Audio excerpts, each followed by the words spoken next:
Voy a poner un ejemplo y voy a tratar de abordar estos temas a la luz del sistema acusatorio. Miren, pensemos en un hecho cualquiera. Salir a la calle y tomar un café si llueve es un hecho, pero no es un hecho susceptible de imputación. Los hechos que sí son susceptibles de imputarse a una persona tienen que ser hechos típicos, no cualquier hecho. No sé si ustedes han tenido oportunidad de viajar en metro en la Ciudad de México. Bueno, pues es una experiencia bastante excitante, por así decirlo, pero mis queridos amigos, es un hecho viajar en el metro, pero no significa, sin más, que sea un hecho típico. Solamente los hechos típicos son susceptibles de imputarse. Pero otra cosa también interesante, un hecho típico se puede imputar o cargar ya sea en sentido positivo o en sentido negativo. Por ejemplo, hay hechos típicos que no están justificados ni tampoco disculpados y el derecho penal los atribuye como una mala obra, como una obra sin valor para el derecho penal. En cambio, hay otros hechos que admiten imputarse en sentido positivo, como algo valioso realmente para el derecho. Todos recordamos sin duda el suceso ocurrido en la... ¿Vale? ¿Sí se escucha, compañeros?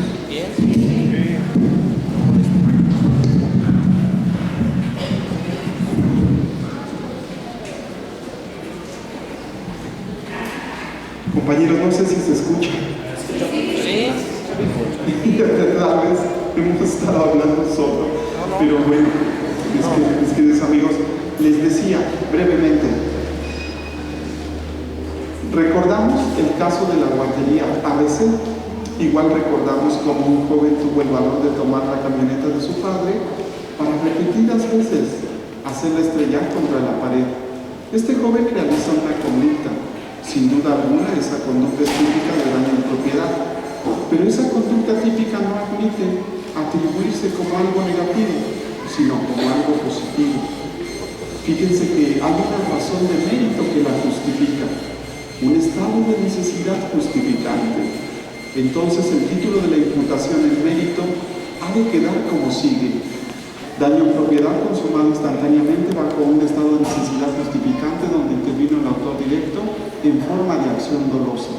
Eso se llama título de la imputación y constituye el objeto de estudio de la dogmática penal. Voy a poner otro ejemplo. Les voy a platicar un caso de lo más sencillo.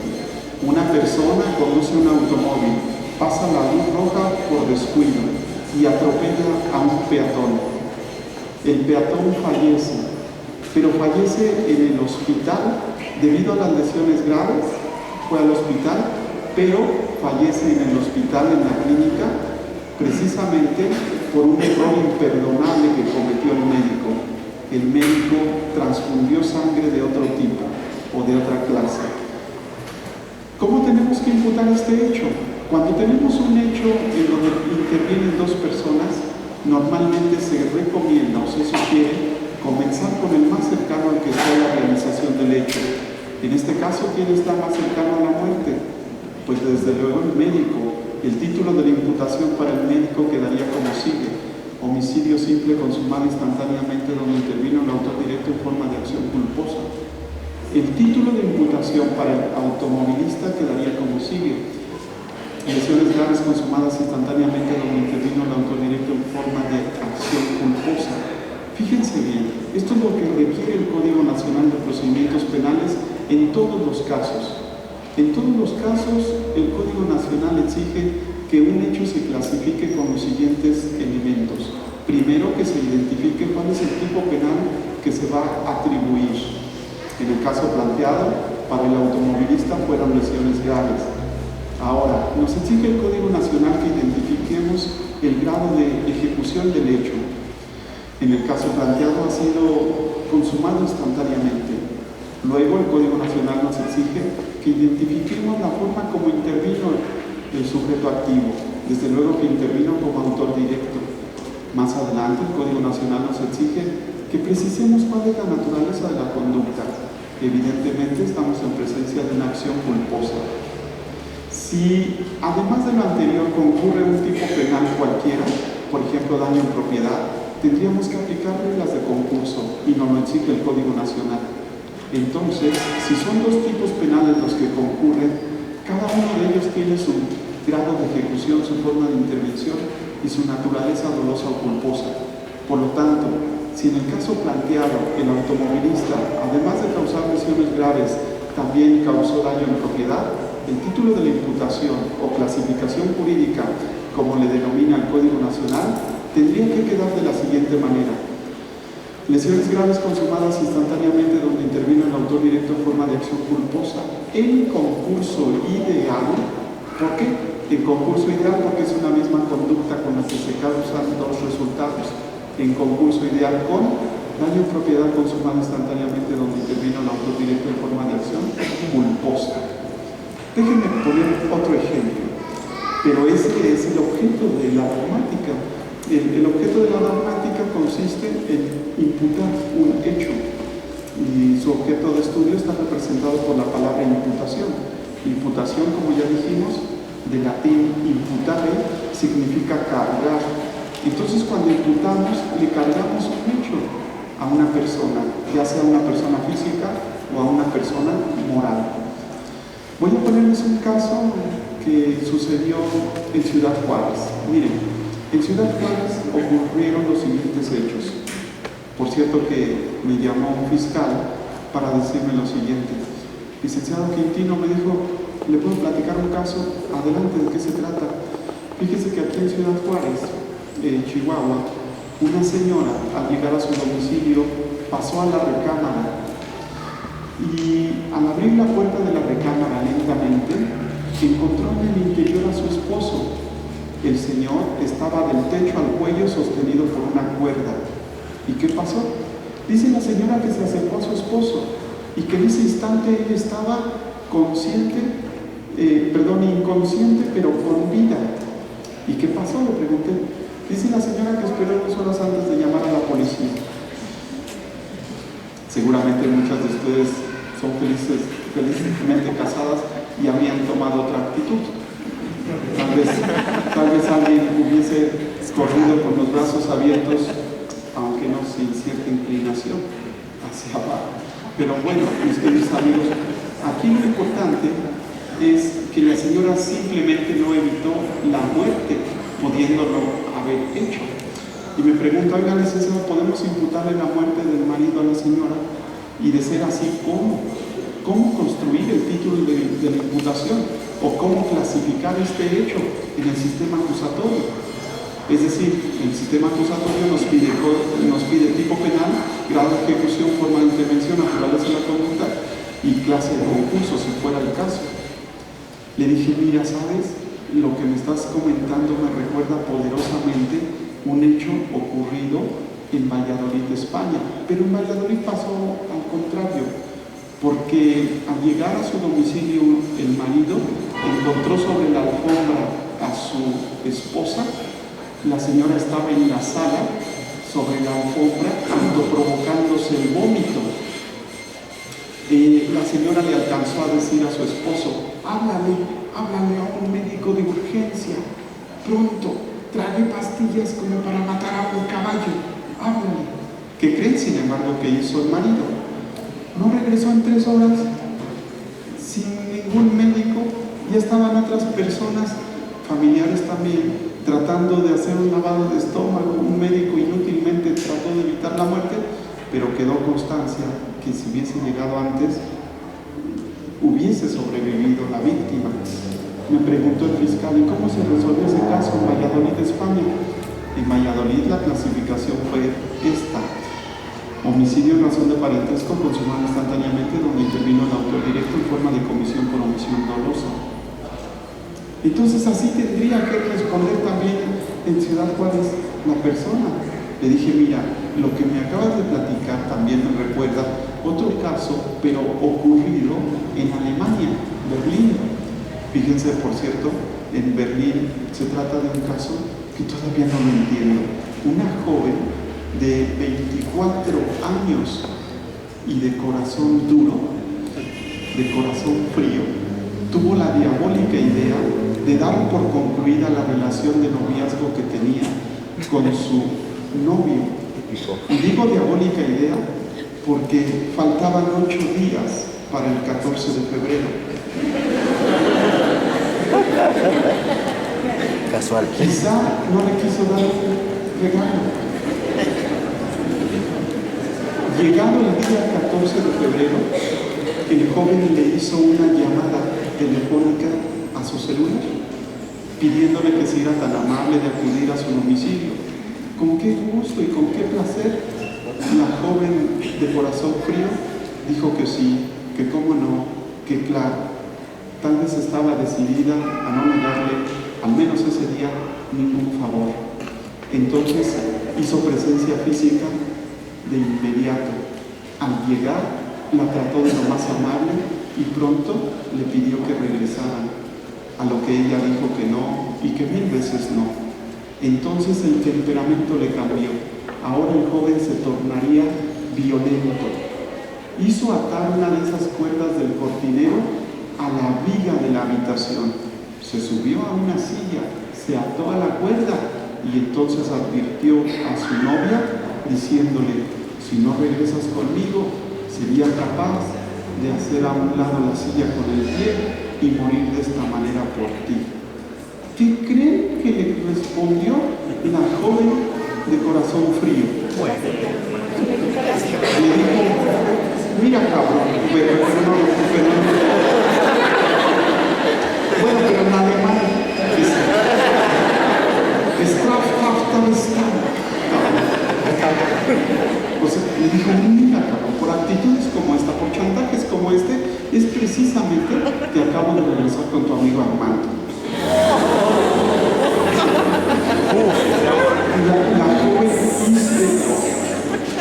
El joven hizo a un lado la silla con el pie. Y los 5 o 7 minutos que según el dictamen habrá tardado en morir, ella estaba recuperando unos discos compactos del suelo de la habitación. Ya para salir se encontró de frente con la mamá, quien inútilmente trató de reanimar a su hijo y puso los hechos a disposición en flagrancia. Me preguntó el fiscal: ¿cómo se resolvió ese caso en Berlín? Homicidio consumado instantáneamente, donde intervino la autora directa en forma de comisión por omisión dolosa. Entonces así se tendría que resolver también aquí en Ciudad Juárez, me preguntó. Luego yo tuve, pues a veces me siento dichoso, pero tuve la fortuna de haber conocido a la señora de Ciudad Juárez. A sus 50 era todavía hermosa, seductora y según parece demandante. Fíjense, amigos, fíjense. Lucía bella y enlutada era una señora que ya había perdido a su marido y ahora quizás se perdería para siempre de esos placeres de que puede gozar una persona en libertad. Entonces, cuando conocí los hechos, le dije: bueno, oiga, ¿y usted qué estaba haciendo durante esas 2 horas? Me dijo: estaba leyendo el diario póstumo de mi esposo. Por cierto, recuerdo cómo empezaba el diario póstumo del Señor. Decía: este diario da inicio el 7 de junio de 2013 hasta el día de mi muerte y promete no ser muy extenso. Por eso es que los primeros días de 2011 consumó, después de 3 tentativas frustradas, lo que él denominaba su proyecto. ¿Cómo se resolvió el caso? De la siguiente manera: un dictamen estableció que, dada la hora en que llegó la señora y dados los signos cadavéricos del señor, él habría fallecido cuando menos 2 horas antes a su llegada, lo que significa más bien que le pareció haberlo visto con vida cuando en realidad él ya estaba muerto. Entonces, todos felices. Una forma distinta a resolver el asunto de Berlín y una forma distinta a cómo se resuelve el asunto en Valladolid, España. Pero bien, mis queridos amigos, ese es el reto que tiene en el sistema acusatorio la dogmática penal. Ese es el juego o es el rol que cumple la dogmática penal en México. Identificar en todos los casos la clasificación jurídica del hecho. Y por clasificación jurídica, el Código Nacional de Procedimientos Penales nos establece tipo penal, grado de ejecución, forma de intervención, naturaleza de la conducta y clase de concurso. El tipo penal es la descripción de una conducta en una ley penal. Y cuando alguna conducta coincide literalmente con lo establecido en el tipo, entonces decimos que la conducta es típica.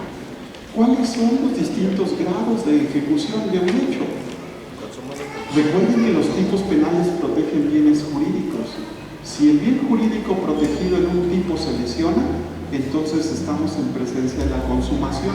Y la consumación puede ser de tres maneras: instantánea, permanente o continuada. Pero si el bien jurídico protegido en el tipo solamente se puso en peligro, estamos en presencia de una tentativa. Y la tentativa tiene dos formas, como la suegra y la hija, una acabada y la otra. ¿No? Por eso hay tentativa acabada y tentativa inacabada. Pero la tentativa acabada puede ser eficaz o ineficazmente desistida, al igual que la tentativa inacabada puede ser eficaz o ineficazmente desistida. Y cuando estamos en presencia de un desistimiento eficaz de la tentativa, acabada o inacabada, dicen los códigos penales de la República, no se le impondrá pena ni medida de seguridad a quien voluntaria y espontáneamente se desista de su tentativa. No sé si puedo platicarles un caso, mis queridos amigos. Les voy a platicar un caso que recuerdo perfectamente, porque todo sucedió de manera simple y sin complicaciones. Fíjense, en la Ciudad de México teníamos el caso de una trabajadora doméstica, quien le llamó por teléfono a su novio pidiéndole que si era tan amable de acudir a su domicilio, y el novio, con qué gusto y con qué placer, dijo que sí, que cómo no, que claro. Hizo presencia física casi de inmediato. Al llegar, la trabajadora doméstica le hizo saber cuáles eran sus más fervientes anhelos. Le dijo que si ella anhelaba algo realmente en la vida, era algún día llegar a tener un mini componente como el que tenía la patrona en la sala de la casa. El novio también le haría saber cuáles eran sus más fervientes anhelos. Le dijo que si él anhelaba algo realmente en la vida, era algún día conseguir empleo, ahorrar dinero y, aunque fuera de doble uso, regalarle un mini componente como el que tenía la patrona en la sala de la casa. Pero la joven sustrajo de su bolso las llaves de la casa y, tras haberle hecho saber que salieron de vacaciones y que tardarían en regresar una semana, le dijo que sería una linda idea si él en la madrugada entrara por la puerta de acceso principal, sustrajera el mini componente, según esto que porque a 3 meses sería una linda sorpresa para el día de su cumpleaños. Acto seguido se las dio. El joven tomó las llaves con las 2 manos y dijo que sí, que cómo no, que claro, que en la madrugada daría comienzo al robo. Regresó a su domicilio, puso el despertador a las 3. No daban todavía las 11 cuando recibió la segunda llamada. Hola, ¿cómo estás? Bien, ¿y tú? Ya lo he pensado. ¿Qué cosa? No vayas a sustraer el mini componente. Le dijo la joven, no lo vayas a robar. ¿Por qué? Le contestó el joven. Porque mira, la señora de la casa ha sido tan amable conmigo, aún en los momentos más difíciles. Yo también así lo creo, le dijo el joven. No voy a sustraer el mini componente. La señora de la casa conmigo también ha sido muy amable en los momentos más adversos, y considero que sería una falta de lealtad y de respeto hacia la señora. Entonces, ¿puedo dormir tranquila? Duerme tranquila. Bueno, a ver, júrame que no vas a sustraer el mini componente. Te lo juro. Hasta mañana. Te quiero mucho, yo también. De aquí hasta dónde? De aquí hasta la casa de la patrona. Es demasiado poco. Cuelga tú. No, tú primero. Bueno, los dos a la cuenta de 3. 1, 2, 3. Ya ves, no colgaste. Finalmente cuelgan a las 2 de la mañana. Y tan pronto como dan las 3, él se incorpora y es asegurado en el interior de la casa, en la sala, cuando estaba tratando de desconectar el mini componente, porque nadie, absolutamente nadie, había salido de vacaciones. Entonces, ¿cuál es la clasificación jurídica en el nuevo sistema que debe ocupar el Ministerio Público? Mis queridos amigos, aquí se recomienda lo siguiente. Primero, el MP ha de preguntarse, previo a la clasificación jurídica, ¿cuál es el bien jurídico que se lesionó o que se puso en peligro? Evidentemente, fue el patrimonio. Segunda pregunta, ¿qué tipo penal protege al bien jurídico que se lesionó o que se puso en peligro? El tipo penal de robo. Tercera pregunta, ¿exige alguna modalidad específica el tipo penal en cuestión? Evidentemente que sí, porque se trata del robo a casa, habitación. Entonces, ya que tenemos el tipo penal, robo a casa, habitación, hace falta identificar su grado de ejecución para saber si se consumó o quedó en tentativa. Y de haber quedado en tentativa, identificar si fue acabada o inacabada.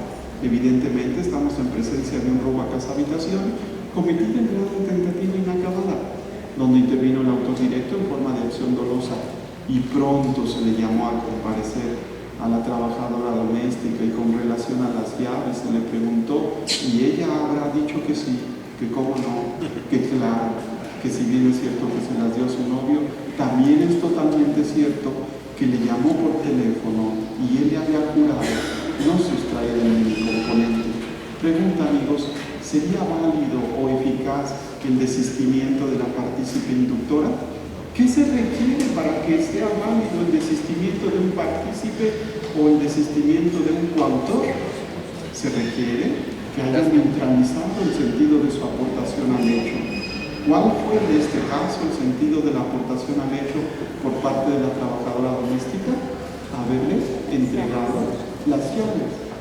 ¿Cómo lo hubiese neutralizado? Habiéndoselas retirado. Entonces, como el desistimiento fue ineficaz, la clasificación jurídica para ella ha de quedar como sigue. Robo a casa, habitación cometido en grado de tentativa inacabada e ineficazmente desistida, donde intervino la partícipe inductora en forma de acción dolosa. Ahí se reúnen y están cubiertos los elementos que nos exige el Código Nacional: tipo penal, grado de ejecución, forma de intervención, naturaleza de la conducta y en su caso la clase de concurso. Pero en este caso no ocurrió ningún tipo penal, por eso no los aplico. Pero miren, voy a poner otro caso, un caso todavía más emblemático. Fíjense, mis queridos amigos, que en cierta ocasión, precisamente en Ciudad Juárez, me decía un abogado defensor: licenciado Quintino, ¿le puedo platicar un caso? Adelante, le dije, ¿de qué se trata? Él me dijo lo siguiente: a mi cliente le atribuyen homicidio. ¿Y qué hizo tu cliente?, le pregunté. Mi cliente, licenciado Quintino, es como usted dice, un buen bebedor. ¿Y qué pasó? ¿Qué hizo tu cliente? Bueno, pues mi cliente fue a la iglesia y juró no tomar alcohol durante 3 meses consecutivos. No se lo dije, pero lo pensé. En su lugar yo no haría eso. Bueno, pues fíjense, le dije, bueno, pues hasta ahí no encuentro nada importante. No, precisamente, déjeme le explico. Mi cliente llegó la primera semana inusualmente sobrio a su domicilio. La segunda semana del primer mes también llegó inusualmente sobrio y le dijo, o debió decirle a su mujer: he cambiado y tú lo has notado. Ahora me siento distinto, me siento diferente, me siento como otra persona. De hecho, para que veas que soy otro, ya no me llames por mi nombre, le dijo a su esposa. Y bueno, ¿cómo quieres que te llame de hoy en adelante? De ahora en adelante, para que veas que he cambiado realmente, me puedes llamar William Wilson. No sé si recuerdan un cuento de Edgar Allan Poe que se llama precisamente William Wilson. Comienza diciendo: permitidme que por el momento me llame a mí mismo William Wilson. Esta blanca página no debe ser manchada con mi verdadero nombre, que harto ha sido objeto ya del horror, del escarnio, de la desesperanza. ¿No estás muerto ya para la tierra, para sus flores, sus honras y doradas ambiciones? Bueno, pues a la primera semana del segundo mes, William Wilson para acá, William Wilson para allá. A la segunda semana del segundo mes, William Wilson para allá, William Wilson para acá. Pero en la primera semana del tercer mes, William Wilson llegó completamente borracho. Pero mira, cómo vienes, William Wilson, le dijo su mujer. ¿Cómo puede ser posible que esto continúe? Ya no me llames William Wilson. Le respondió. Pero qué descaro, qué desfachatez la tuya, ¿por qué ya ni siquiera quieres que te llame William Wilson? Porque acabo de descubrir que a ese cabrón también le gusta el dinero. Tanto o más que a mí. Ojalá la señora hubiese tomado los hechos con el humor que ustedes lo acaban de hacer, pero hizo todo lo contrario. Se empecinó de tal forma que le sobrevino un infarto fulminante. Y el MP razona los hechos de manera muy natural y sencilla, demasiado simple. Se pregunta el MP: ¿quién me causó la muerte? El infarto. ¿Quién me causó el infarto? El coraje. ¿Pero quién le causó el coraje? William Wilson. Y pretenden atribuirle la muerte a William Wilson. Recuerdo haberle preguntado al defensor: disculpe, le dije, ¿William Wilson sabía que su esposa se encontraba en un estado de hipertensión severa? No, licenciado, fíjese que ni siquiera los hijos mayores tenían conocimiento al significativo hecho de que ella había sobrevivido a 3 infartos anteriores. Entonces le dije: es un golpe de suerte, pero no un homicidio.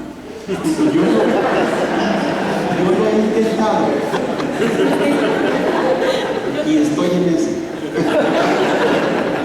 Bueno, evidentemente, amigos, algo parecido nos ocurrió en la Ciudad de México. Sí, seguramente lo recuerdan. Alguien de la Ciudad de México murió solamente porque alguien en la vía pública había sacado un revólver. Tengo entendido que el sujeto le pidió o debió pedirle el bolso a su víctima, pero Mariana Levy, no solamente de haber visto el revólver, del susto se infartó y murió en el instante.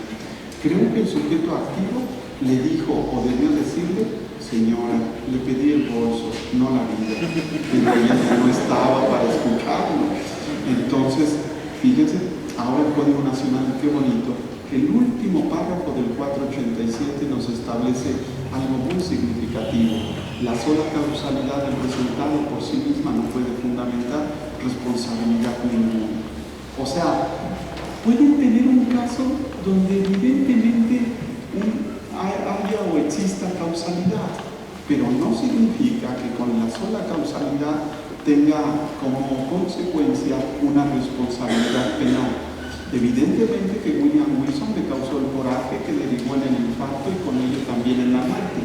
Evidentemente que el sujeto que le mostró un revólver a una persona le causó el tremendo susto y con ello el infarto y después la muerte. ¿Hay causalidad? Sí, en estricto sentido, pero no significa que por eso deba existir responsabilidad penal. ¿Por qué? Porque todo hecho requiere, además de causación en los delitos de resultado material, se requiere además que haya sido dolosa o culposamente cometido, como lo que acaba de ocurrir precisamente en la Ciudad de México, aunque ya se cumplió un año. Ahora en junio, hace un año, en el 2015, cuando salieron de vacaciones de una universidad particular, pues más que de vacaciones se fueron a celebrar la graduación, alrededor de 20 y tantos jóvenes recién graduados de la Facultad de Derecho, de una facultad de Derecho particular, decidieron irse a festejar a las playas de Acapulco. Tengo entendido que llevaron pesadas hieleras, enormes sombrillas para cubrirse del sol.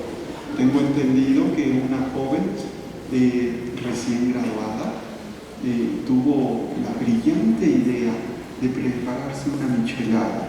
Tomó un tarro de cerveza, partió un limón, en el borde del tarro le colocó limón y después sal, agregó además clamato, no sé bien en qué proporción, pero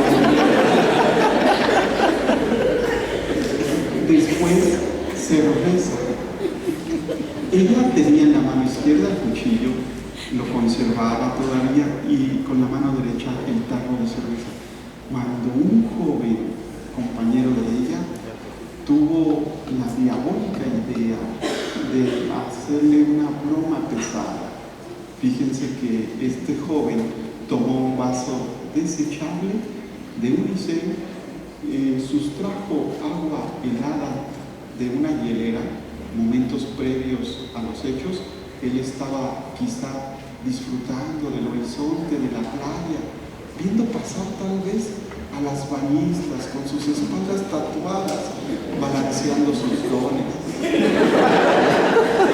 Entonces, el joven tomó el vaso y después sustrajo agua helada, sin que ella lo notara, se acercó a sus espaldas. ¿Y qué creen que hizo, mis queridos amigos? Le dejó caer el agua helada mero en la espalda. Cuando sintió el agua, ella tuvo como reacción inmediata girar sobre sus talones, pero conservaba el cuchillo y le causó una lesión. Muy bien, sí hay causalidad, evidentemente, pero todo tipo penal o es dolosa o es culposamente cometido. Ella desde luego que no tenía una intención de lesionar, tampoco cometió un descuido, ningún deber objetivo de cuidado habría quebrantado. Lo que explica más bien esta circunstancia es más bien un movimiento reflejo que no ha sido gobernado por la voluntad o por el cerebro de la joven. Entonces la conducta no es típica. Y si no tengo una conducta típica, menos aún debo tener grado de ejecución, ni forma de intervención, ni naturaleza de la conducta. Se los voy a decir en sentido contrario. Siempre que existe un tipo penal, o para ser todavía más generalizador, todos los tipos penales tienen un común denominador. Todos los tipos penales tienen un grado de ejecución, una forma de intervención y una naturaleza dolosa o culposa de la conducta que los constituye. No sé si puedo platicarles otro caso, mis queridos amigos. Bien, les voy a platicar un caso que recuerdo perfectamente porque todo sucedió de manera simple y sin complicaciones. Miren, no sé cómo le llaman aquí en el Estado de México a las personas que conducen una ambulancia. Nosotros en la Ciudad de México, de manera simple y sin complicaciones, le llamamos chofer de una ambulancia. Pues bien, fíjense, debe ser muy diferente el chofer de una ambulancia en la Ciudad de México que en Texcoco. ¿Por qué? Porque en la Ciudad de México, ustedes me dirán las diferencias. En la Ciudad de México, el chofer de una ambulancia es la persona que acelera el vehículo hasta alcanzar velocidades realmente considerables. Rebasa por la derecha, pasa la luz roja del semáforo, sube a la banqueta, hasta que llega a un lugar donde habrá personas heridas, sangre sobre el asfalto, pero antes de tomarles el pulso, primero les toma sus pertenencias. Por eso se entiende que van a toda prisa, porque no vaya a ser que un policía preventivo llegue primero al lugar de los hechos y haya tomado ya las pertenencias a las víctimas. Pues bien, el chofer de la ambulancia que les platico trabajaba 24 por 24 en la clínica 18 del Instituto Mexicano del Seguro Social, al sur de la ciudad. Eso le permitiría conocer a una joven enfermera, a la que por cierto no estoy obligado a describir físicamente, pero si tuviera que hacerlo, les diría que era una enfermera notablemente hermosa y elegante, y ahora me consta de sentimientos delicados. Pues pronto la hizo su amiga, pronto la invitó a tomar un café.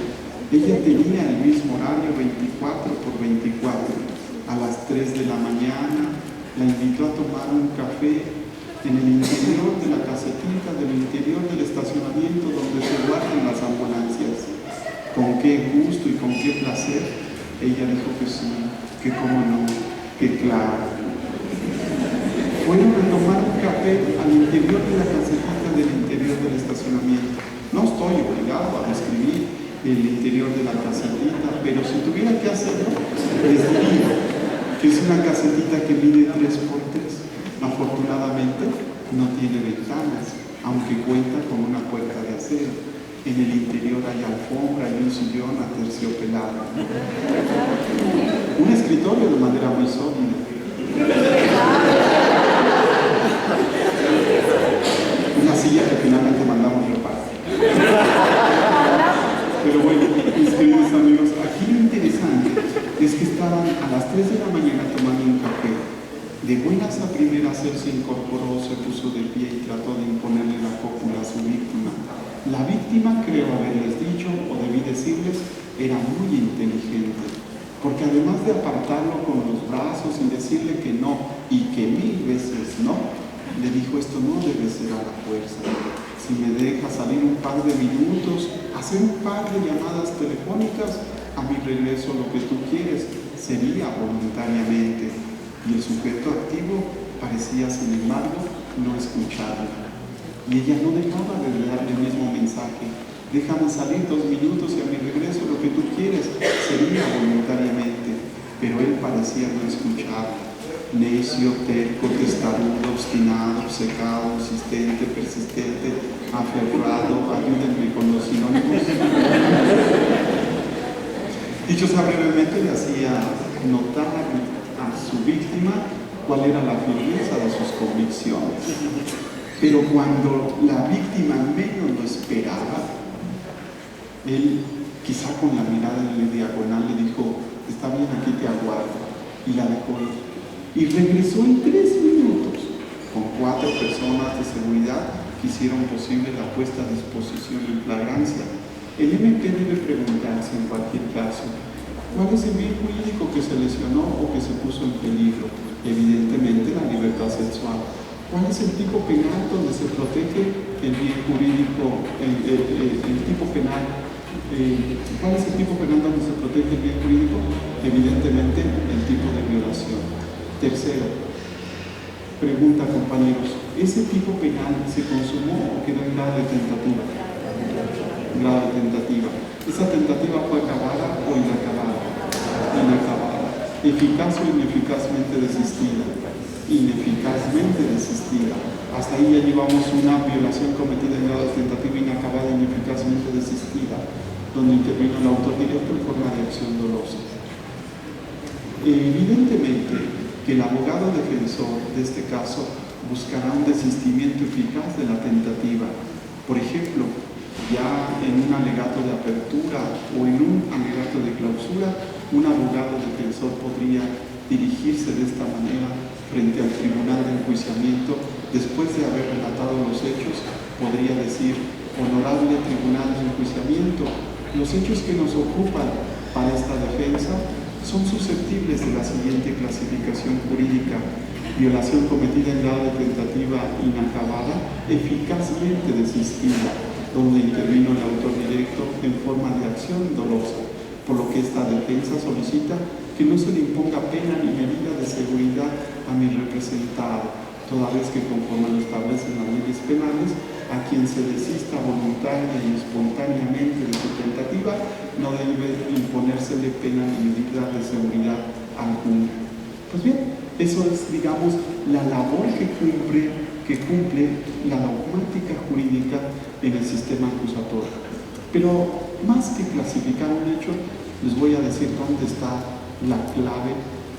No, la clave no está en la clasificación, o en los elementos de saber clasificar un hecho. La clave, ¿saben dónde está, amigos? En calcular los márgenes de punibilidad de cada clasificación jurídica. O sea que, si ustedes me dicen cómo surgieron los elementos de la clasificación jurídica, yo les diría que surgieron como una cinta métrica para calcular los márgenes de punibilidad. O Seguramente saben que, pues, dónde se hizo el Código Nacional de Procedimientos Penales. Evidentemente, si no, pues tendría que decirles.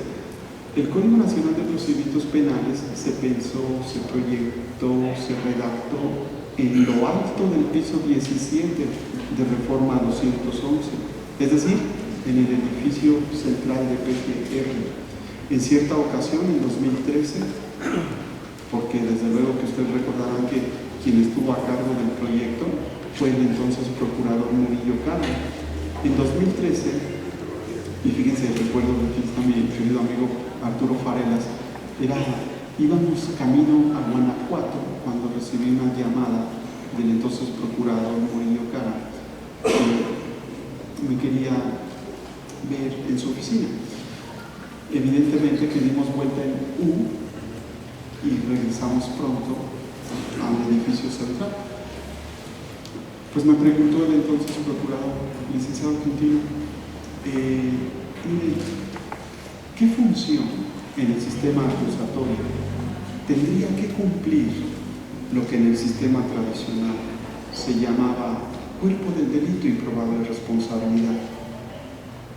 Le dije, mire, la función que en el sistema tradicional era cuerpo del delito y probable responsabilidad, esa función debe suplirse a través de los elementos de la clasificación jurídica civil.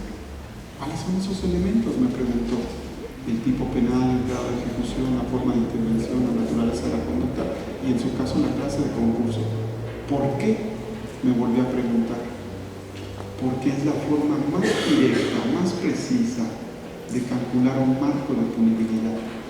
Fíjense bien, todo tipo penal tiene un mínimo y un máximo de punibilidad, pero además todo grado de ejecución, ya sea consumación o tentativa, consumado continuadamente, tiene sus propios marcos de punibilidad.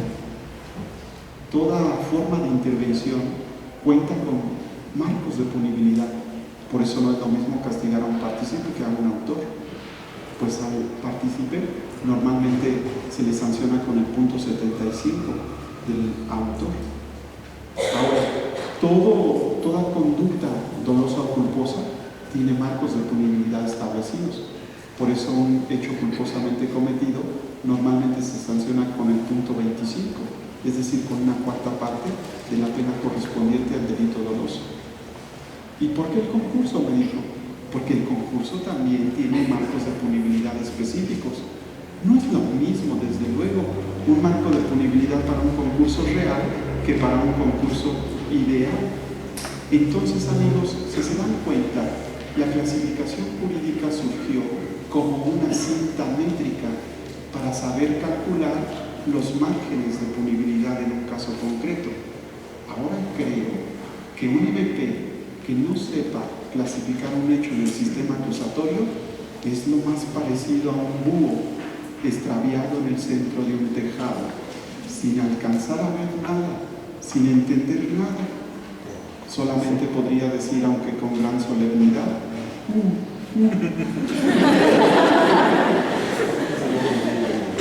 Sí, compañeros, si no sabe uno clasificar un hecho, menos aún podría calcular sus márgenes de punibilidad, porque para calcular un margen de punibilidad tengo que tomar en cuenta el marco de punibilidad del tipo, tengo que tomar el marco de punibilidad del grado de ejecución, tengo que tomar el marco de punibilidad para la forma de intervención, así como el marco de punibilidad para la naturaleza de la conducta y finalmente el marco de punibilidad para el concurso. Si existe otro mecanismo para calcular los márgenes de punibilidad igualmente sintético y analítico como el anterior, no lo conozco. No conozco ningún otro, digamos, sistema de medición más exacto que el anterior. ¿Por qué no hay otros elementos de la clasificación jurídica?, me preguntan. Porque ningún otro es relevante para calcular un marco de punibilidad. Ahí están los aspectos, los puntos más importantes para saber calcular un marco de punibilidad, que al final es lo más importante. Al final es lo más importante. el marco de punibilidad o el margen de punibilidad del caso de que se trata. No sé si les puedo platicar otro asunto o si tengamos tiempo, porque nos quedan 5 minutos. Mis queridos amigos, yo creo que en 5 minutos les puedo platicar un caso que, bueno, no hace falta decirlo porque ustedes ya lo saben. Miren, hoy, como se clasifica un hecho en delitos de fuero común, es exactamente los mismos elementos. Hoy, como se clasifica un hecho para delitos de fuero federal, son los mismos elementos. El día de hoy, los elementos para clasificar un hecho en delitos de fuero militar son los mismos. Como se clasifica un hecho para, digamos, el sistema de justicia para adolescentes, es exactamente los mismos elementos. Entonces, si ustedes saben clasificar un hecho, identificando el tipo penal, identificando el grado de ejecución, la forma de intervención, la naturaleza de la conducta y en su caso la clase de concurso, podrán evidentemente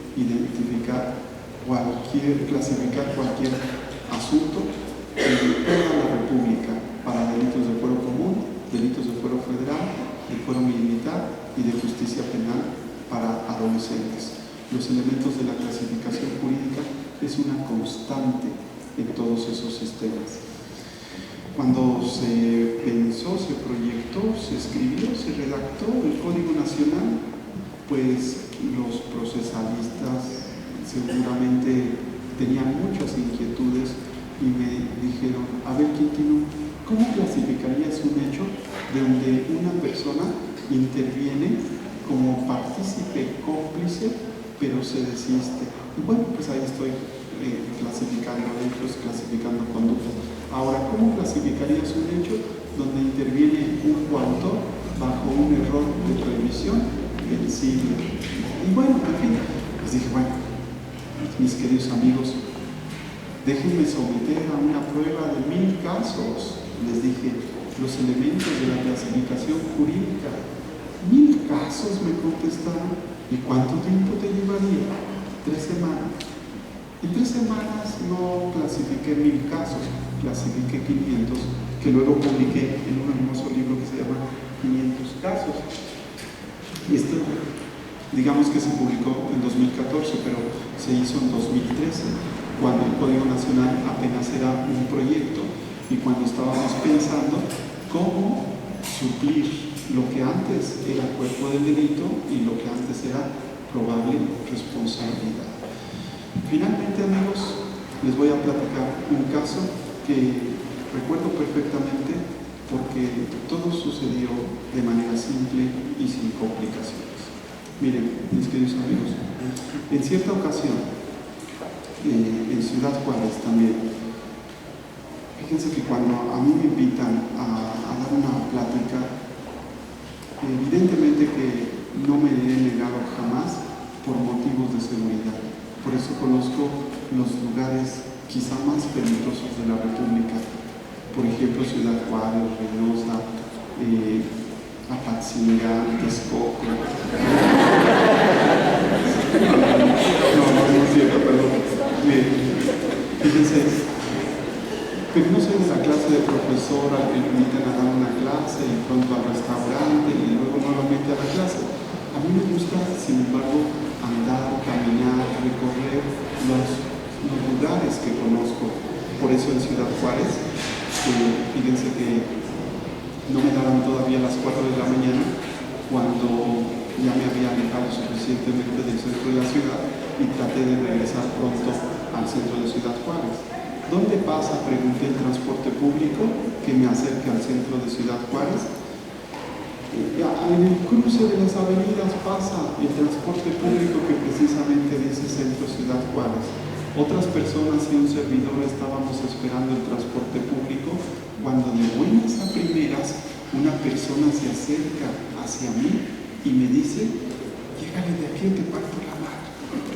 ¿Qué creen que hice? Sobre todo en la segunda advertencia. No le pidan a un penalista que tome la actitud propia de un cobarde. Por eso se entiende que permanecí en el lugar de los hechos. Pero cuando por tercera ocasión trató de cumplir su advertencia, habrá sido 1 o 2 golpes. Afortunadamente para él pasó el transporte público. Y ya en el transporte público y me iba preguntando, ¿qué hubiese pasado? Me preguntaba si en lugar de transporte público hubiese pasado por aquí una patrulla, que también es transporte público, y nos hubiese puesto a disposición del MP en flagrancia. ¿Cuál hubiese sido el argumento defensivo del licenciado Quintino para alegar a favor suyo legítima defensa personal? Entonces yo había publicado un libro en 2008 que se llama Legítima Defensa del Policía. Y conocedor un poco de la legítima defensa, estructuré un argumento que finalmente aprendí de memoria porque solía llevarlo conmigo en la cartera. Y yo respeto mucho, otras personas suelen llevar una fotografía y al reverso una frase. Yo llevaba solamente una frase que decía lo siguiente: algún día, Dios no lo quiera, pero si tuviera que alegar legítima defensa a favor mío, entonces diría lo siguiente: conocí la agresión en contra mía, tuve la voluntad de defenderme, me defendí usando los medios defensivos de que disponía, ocupándolos de menor a mayor grado lesivo, de modo y manera que le causé el menor daño posible a mi agresor. Buenas tardes, porque voy deprisa. Ahí están reunidos todos los elementos de la legítima defensa. Se los platico esto porque muchos de los asistentes el día de hoy me comentan son abogados postulantes y normalmente recurrimos mucho a la legítima defensa. ¿Qué se requiere? Conocer la agresión, tener la voluntad de defenderse haciendo uso con los medios defensivos de que uno disponga, ocupándolos de manera escalonada, es decir, de manera sucesiva para causar el menor daño posible al agresor, de modo y manera que uno está obligado a causarle el menor daño posible. ¿Por qué? Porque si uno se llega a exceder, y ya me imagino la clasificación que me hubiesen dado, lesiones graves consumadas instantáneamente, bajo un exceso extensivo de legítima defensa personal, donde intervino el licenciado Quintino en forma de acción dolosa. Pero bueno, mis queridos amigos, por último, a lo mejor hasta me dan un consejo, o cuando menos una opinión. Les pregunto, a estas horas de la tarde, ¿qué puede hacer uno en el interior de una casa ajena? Por ejemplo, en el interior de una recámara ajena, con una barra de baño ajena, con un par de cervezas ajenas y con una mujer ajena. ¿Qué puede hacer uno cuando llegue el marido? Cuando llegue el marido y lentamente abra la puerta y vea en el interior a su esposa de espaldas, desnuda, y los brazos de otro cabrón. Él va a pensar, va a decir: mira, esto es lo que sucede cuando no estás aquí en la casa. Esto es lo que normalmente ocurre cuando sales a trabajar. Esto es lo que también acontece cuando vas a tus eventitos. Pues bien, seguramente el marido va a reaccionar en un estado de emoción violenta, que el Código Nacional elegantemente denomina imputabilidad disminuida, pero que no es otra cosa más que un estado de encabronamiento. Y quizá le cause lesiones graves al Sancho. Clasificación jurídica: lesiones graves consumadas instantáneamente bajo un estado de imputabilidad disminuida donde intervino el autor directo en forma de acción dolosa. Ahora les pregunto, ¿el Sancho pudiera defenderse de la agresión del marido o pierde su derecho a defenderse? Evidentemente que el Sancho, afortunadamente, no pierde su derecho a defenderse, pero ese derecho de defensa se reduce a una defensa pasiva. ¿En qué consiste una defensa pasiva? La defensa pasiva consiste en que antes de repeler la agresión, primeramente debes tratar de contener al agresor, como en los casos de riña. Ya saben que en la riña siempre hay un provocador y un provocado, porque ambos contienden y aceptan la contienda mutuamente. Pero ¿qué sucede si durante la contienda el provocador o el provocado retira su voluntad de contender diciendo, por ejemplo, ya estuvo, y el otro no respeta, ya estuvo, ni que tu pinche padre? Entonces, ya cuando retira la voluntad de contender, ahora sí, lo que sigue es legítima defensa para el que retiró la voluntad de contienda, pero previo tratar de contener. También el Sancho está obligado a una defensa pasiva, debe tratar de contener la agresión del marido. ¿Cómo? Bueno, pues tal vez explicando algunas cosas. Esto no es lo que parece. Es peor. Se quedan en su casa. Aquí lleva de salida. Bueno, mis queridos amigos, esos son 3 o 4 casos de 500 que clasifiqué en 2013, pues publicó en 2014. Ahora, también publiqué un pequeño folleto junto con mi querido amigo Camilo Constantino Rivera, que se llama 40 reglas para que el MP clasifique un hecho en materia penal. Ahí ustedes podrán encontrar cómo de manera simple y sin complicaciones se puede clasificar un hecho, porque esa es la función que cumple la dogmática penal en el sistema acusatorio. Todo abogado defensor, todo agente del Ministerio Público, todo juzgador debe tener muy preciso los elementos de la clasificación jurídica. En todos los casos del orden común, del fuero federal, del fuero militar y de la justicia penal para adolescentes, los elementos de la clasificación jurídica son los siguientes: tipo penal, grado de ejecución, forma de intervención, naturaleza de la conducta y, en su caso, la clase de concurso. ¿Cuáles son los distintos grados de ejecución? Son 9. Consumación instantánea, consumación permanente, consumación continuada, tentativa acabada, tentativa inacabada, tentativa acabada eficaz o ineficazmente desistida, tentativa inacabada eficaz o ineficazmente desistida. ¿Cuáles son las formas de intervención? Son 6. Autoría directa, coautoría, autoría mediata, partícipe inductor, partícipe cómplice o partícipe encubierto. ¿Cuáles son las modalidades de la conducta? Son 8. Acción dolosa, acción culposa, comisión por omisión dolosa, comisión por omisión culposa, omisión simple dolosa o culposa, acción libre en su causa dolosa, y cuando interviene el partícipe cómplice en forma de omisión, pues omisión dolosa. ¿Cuáles son las clases de concurso? Pues son 2. Concurso real y concurso ideal. Finalmente, ahora sí, para despedirme de ustedes, mis queridos amigos, recuerdo haber recordado ya aquí en el Estado de México un asunto ocurrido en el Estado de México. ¿Se los puedo platicar rápidamente? Sí.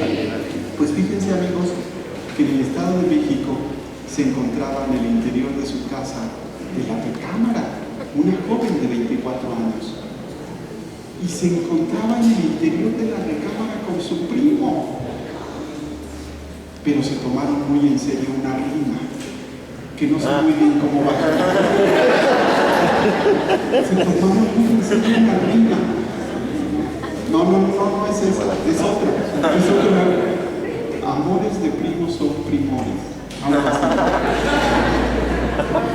Bueno, con tal de que estaban en el interior de la recámara sosteniendo relaciones sexuales, cuando llega el papá y lentamente abre la puerta de la recámara y descubre a su hija, aunque ella ya estaba descubierta.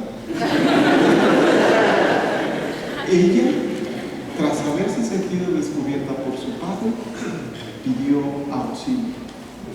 El padre creyó que le estaban imponiendo la cópula y durante 10 minutos le causó lesiones graves al joven. Los hechos se pusieron a disposición en flagrancia. El MP clasifica los hechos inmediatamente para el joven. Violación consumada instantáneamente, donde intervino el autor directo en forma de acción dolosa. Pero el joven, y sobre todo la joven, ella pudo decir ante el MP que su primo no era tan malo como todo el mundo lo consideraba, que no era la primera ocasión que hacían algo semejante y que esa, como todas las veces anteriores, había sido voluntariamente. ¿Había violación en ese caso? No. Pues desde luego que no hay violación. Si no tengo el tipo de violación, ¿habrá grado de ejecución, forma de intervención, naturaleza de la conducta? No. Si no tengo el tipo penal, no existe como un denominador, grado de ejecución y forma de intervención y naturaleza de la conducta. Pues bien, ¿cómo se tiene que atribuir ese caso al Señor? Las lesiones. Las lesiones graves que tiene el joven, evidentemente que se las debo atribuir al Señor, al papá de la joven. No en legítima defensa porque no había una agresión, tampoco bajo las reglas de un error de prohibición, porque durante 10 minutos no constituye ningún error si ya la supuesta agresión habría cesado desde el primer golpe. Entonces ni legítima defensa ni error de prohibición, menos aún exceso de legítima defensa. Lo que ahí se tiene que hacer es un estado de imputabilidad disminuida, del que hablábamos hace un momento, un estado de encarronamiento, y las lesiones se tendrían que atribuir de esta forma: lesiones graves consumadas instantáneamente bajo un estado de imputabilidad disminuida donde interviene un autor directo en forma de acción dolosa. Pregunta: ¿sería justo que la joven que hizo incidir en un error a su padre también respondiera por las lesiones? Claro, pero no va a responder como autora directa, ni como coautora, ni como partícipe inductora, ni cómplice, ni encubridora. Va a responder como partícipe y cómplice. Autora mediata. Clasificación jurídica: lesiones graves consumadas instantáneamente donde intervino la autora mediata en forma de acción dolosa. ¿Por qué autoría mediata?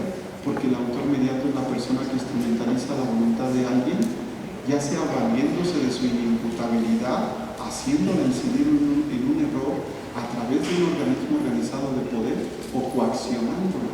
Y en este caso, evidentemente, que la joven hizo incidir en un error a su padre. Pues bien, mis queridos amigos, la función de la dogmática hoy en el sistema acusatorio se puede reducir a los elementos de la clasificación jurídica del hecho. Muchas gracias. El Tribunal Superior de Justicia y el Consejo de la Judicatura del Estado de México, a través de la Escuela Judicial, otorgan el presente reconocimiento al maestro en Derecho Rubén Quintino Cepeda por su destacada disertación de la conferencia La aplicación de la dogmática penal en el sistema acusatorio, desarrollada el día 13 de octubre de 2016 en el Palacio de Justicia de Texcoco, Estado de México. Firma el magistrado doctor Sergio Javier Medina Peñalosa, presidente del Tribunal Superior de Justicia y del Consejo de la Judicatura del Estado de México. Firma también el doctor Joaquín Mendoza Esquivel, director general de la Escuela Judicial del Estado de México.